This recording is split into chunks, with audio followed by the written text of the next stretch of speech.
બધાએ આપણે આઉટી આપવાની છે. બધી આઉટી પૂરી થાય તમારે ઊભું કરવાનું પછી ઓલાનું ધ્યાન.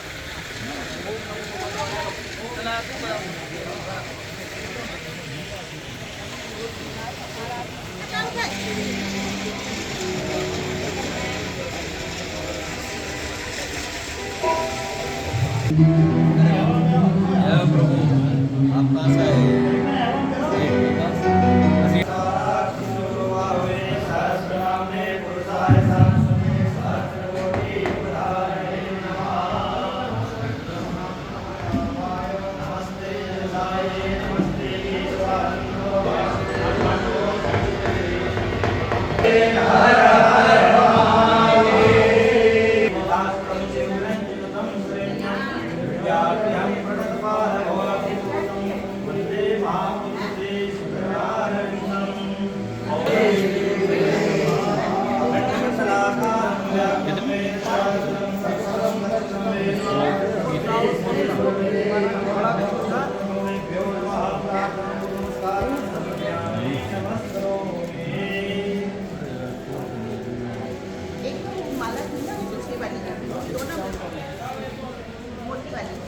यहाँ से कुछ नहीं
वीडियो ना जो परिवार कराने वाले हैं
सच्चिदानन्दरूपाय विश्वोत्पत्त्यादिहेतवे तापत्रयविनाशाय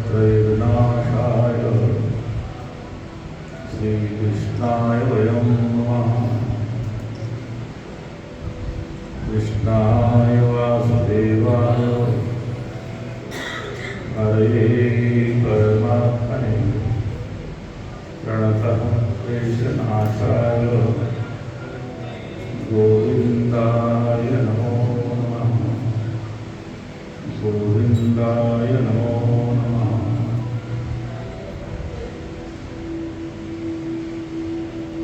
अत्यंत ही आनंद का विषय है कि हम सब लोग गंगा जी के पावन तट पर बैठे हुए हैं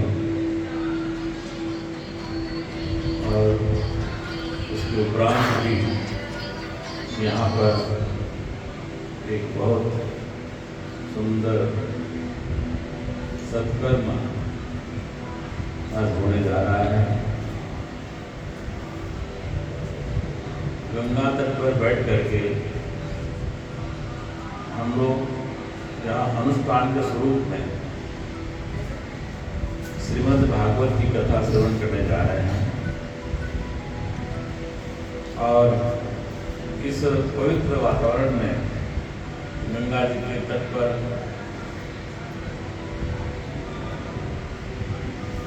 हमारे श्रीमद् भागवत के मर्मज्ञ और उसको ध्यानपूर्वक आपको कथा सुनाने वाले हमारे ही आदमी हमारे स्वामी ईश्वरपालगिरी जी महाराज विराजमान है राज्य पर और साथ साथ में यहाँ पर संत समाज और जिनकी ओर से आयोजन हो रहा है जैसे शिष्य पुत्र अरुणा जी के परिवार इष्ट मित्र ऐसा आयोजन यद्यपि अगर लोग बहुत बड़े बड़े खर्च करके भी करना चाहे तो ऐसा उपयुक्त स्थान, ऐसा पवित्र वातावरण, पवित्र कहने वाले और पवित्र होकर के सुनने वाले, ऐसा समग्र वातावरण अत्यंत कठिन है। यहाँ पर जिस जगह पर हम लोग बैठे हैं, जो वहाँ की वायु आ रही है उसी से हम पवित्र होते हैं और उस पवित्र वातावरण में गंगा जी के तट पर कल कल करती हुई गंगा जी यहाँ पर प्रवाहित हो रही है। ऐसे वातावरण में आप श्रीमद् भागवत श्रवण करने जा रहे हैं। श्रीमद् भागवत की बड़ी बृहद व्याख्या है। श्रीमद् भागवत ये कोई और किसी का ग्रंथ नहीं है। जो हमारा मूड है, जो हम मनुष्य कहलाते हैं, मानव कहलाते हैं,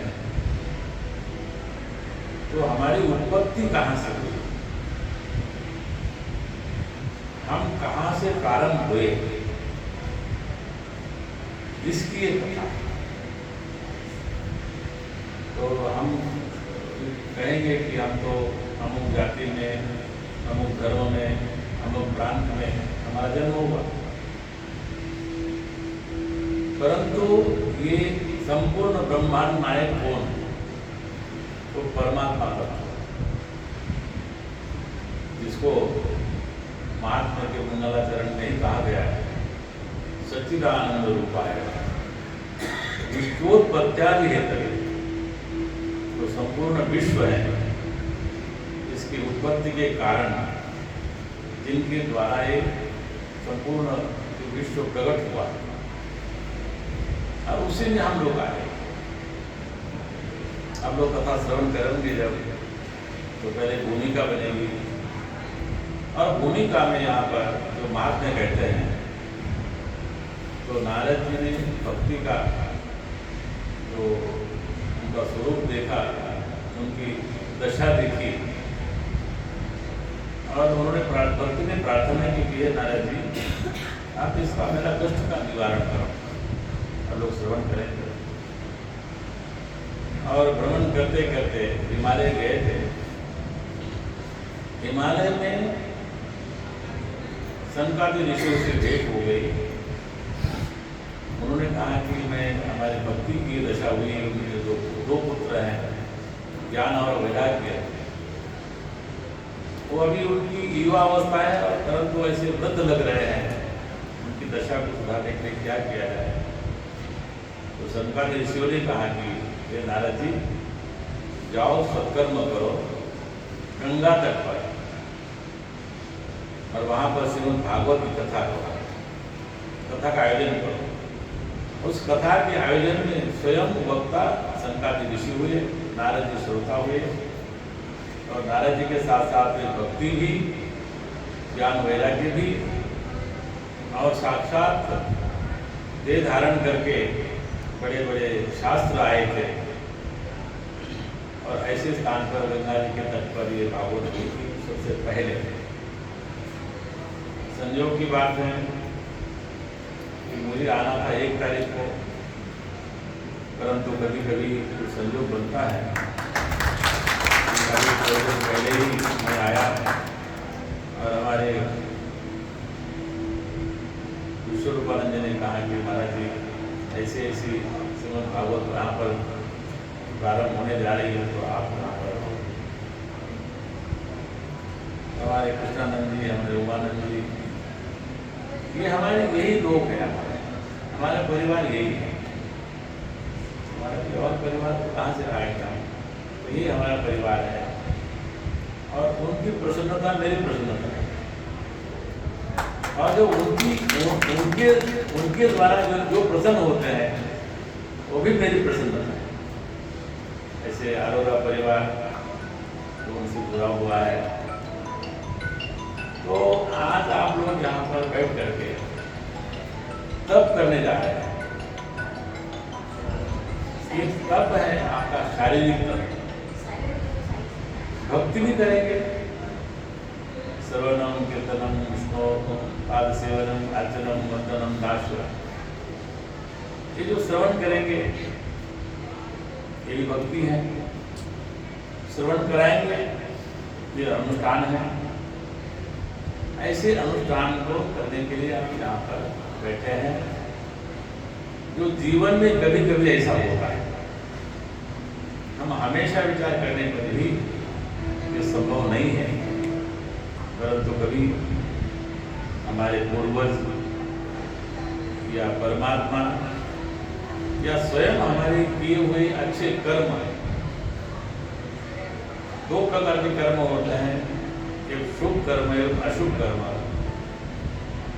जब हम लोग शुभ कर्म कभी करते हैं तो कालांतर में किसी न किसी समय उसका फल प्राप्त होता है, वो भी शुभ होता है।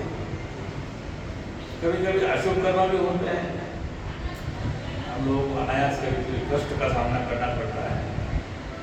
तो आपके कभी संचित कर्म जो पुण्य परिपाक हुआ हो, ऐसे जब कर्म उदित होते हैं तब ऐसा सौभाग्य प्राप्त होता है। तो सचमुच आपके परिवार, आप लोग 7 दिन तक यहाँ पर बैठ करके, तो आप इस छोटे से, अब सामने जो बैठे हैं हमारे विश्वरूपानंद जी, उनको सामने बिल्कुल वो गंगा जी को भी देखेंगे, आपको भी देखेंगे। गंगा जी वहाँ से आएगी और यहाँ से आपके पास आ जाएगी, वहाँ से गंगा जी आएगी उनके हृदय में, और ज्ञान गंगा यहाँ से प्रवाहित होगी और आपके हृदय को स्पर्शित करेगी। तो अभी जो पालक तो यहाँ कोई है ही नहीं, लगभग यहाँ पर जो अवस्था है ये वानप्रस्थ वाली है। जो 50 के ऊपर जो जाते हैं तो वानप्रस्थ कहलाते हैं। हमारे यहाँ पर 4 आश्रम होते हैं। ब्रह्मचर्य आश्रम, तो ज्ञान अर्जित करना, और फिर गृहस्थ आश्रम, उस ज्ञान के द्वारा धर्म अर्थ काम प्राप्त करना। जीवन में धर्म भी, अर्थ भी और काम भी, इसकी व्याख्या। और फिर हम जब वानप्रस्थ आश्रम में आते हैं तो जो हमने प्राप्त किया उसको धीरे धीरे उसका त्याग है। क्यों? कि 2 बात है कि या तो आप संसार को त्यागो या संसार आपको त्यागेगा। सबसे उत्तम ये है कि जहां से हमने प्राप्त किया है उसका धीरे धीरे उसी को दिया जाए। आप लोग प्रतिदिन अब यहाँ पर कहेंगे तेरा तुझको अर्पण, क्या लागे मेरा, जो आरती करेंगे तो जो प्राप्त हुआ है वो परमात्मा है, जो किसी का भी नहीं है। हमारे पास लक्ष्मी आती है तो भगवान विष्णु की, हमारे यहाँ पर हमारा कुछ नहीं है। हम जिस भूमि पर चलते हैं वो परमात्मा का स्वरूप है, परमात्मा की वो आराध्या है। तो जो प्रकृति है, प्रकृति के कारण हम लोग क्या इस जीवन में रहते हैं। भूमि है, भूमि रहो रापो नरो वायु कम मनो बुद्धि रे वचन। तो ये जो भूमि है तो वायु है, जल है, ये उसके बाद में हमारे अग्नि है, ये आकाश है, ये परमात्मा है। उसके बिना हम एक क्षण जीवित नहीं रह सकते। हम अभिमान करते हैं कि हमारा है, हमारा है। उसको समझने के लिए आपको शास्त्र का चिंतन करना है और उसका कोई कारण नहीं है। तो जब आप इस शास्त्र को श्रवण करेंगे और शास्त्र के श्रवण के पश्चात आपको जैसे राजा परीक्षित को मोक्ष प्राप्त हुआ वैसे ही हम लोगों को भी धर्म अर्थ काम देख लिया, परंतु क्षणिक है। आज आया कल नहीं रहा, एक क्षण अभी आया बीत गया, ये दोबारा आने वाला नहीं। परंतु आप इस संसार में अगर कोई यथार्थ है, सत्य है, तो हम अपने आत्मा रूप से आत्मा की हम प्राप्ति कैसी कर सकते हैं, उसका दर्शन, उसका अनुभव कैसे कर सकते हैं। तो धीरे धीरे श्रवण मात्र से हमारे अंतःकरण की शुद्धि होगी। जैसे जैसे अंतःकरण आपका शुद्ध होता जाएगा, परमात्मा का प्रकाश आपके भीतर प्रकट होने लगेगा। इसके लिए भगवान को पाने का, अपने को मूल को पाने का ये सर्वोत्तम साधन है। इस साधन को करने के लिए आप सब लोग यहाँ पर बैठे हुए हैं और अब सायंकाल से कथा प्रारंभ करेंगे या जैसे उनकी अनुकूलता होगी आपका कार्यक्रम बना होगा। इस प्रकार आप लोग अभी 7 दिन तक यहाँ बैठ करके, और मैं यहाँ नहीं कम से कम तो कहीं ना कहीं से सुनूंगा ही सुनूंगा। तो बहुत अच्छी बात है कि आप लोग और आपका एक कार्य सफल हो, संपन्न हो। और जिस हेतु से करते हैं इसके पीछे हेतु होता है। अगर धर्म है, अगर अर्थ है, काम है, इसके लिए भी है वो भी ये सफल होगा। और फिर ये कामना होगा क्या परमात्मा मिले।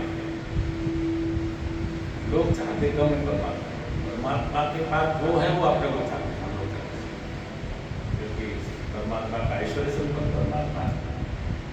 तो परमात्मा के पास जो है वो हमें चाहिए या परमात्मा चाहिए, वो अपने को निश्चय करना है और उसी का नाम है मोक्ष।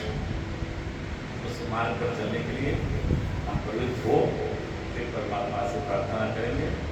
मुझे लगता है कि परमात्मा भी सुनेगा और हमारा उसमें कल्याण होगा। इतना ही कहते हुए आप सबको 7 दिन के लिए मैं आपको शुभकामनाएं देता हूँ। मेरे कार्य संपन्न हो, निर्विघ्नपूर्वक, स्वस्थता, आनंदपूर्वक करता है। तो इसका मतलब ये है कि यहाँ पर दोनों का कोई स्वार्थ नहीं है। उसमें आनंदपूर्वक ये कार्य संपन्न होगा, ये मुझे पूर्ण विश्वास है। इसी के साथ वाणी को विराम। हरि ओम तत्सत, हरि ओम तत्सत, हरि ओम।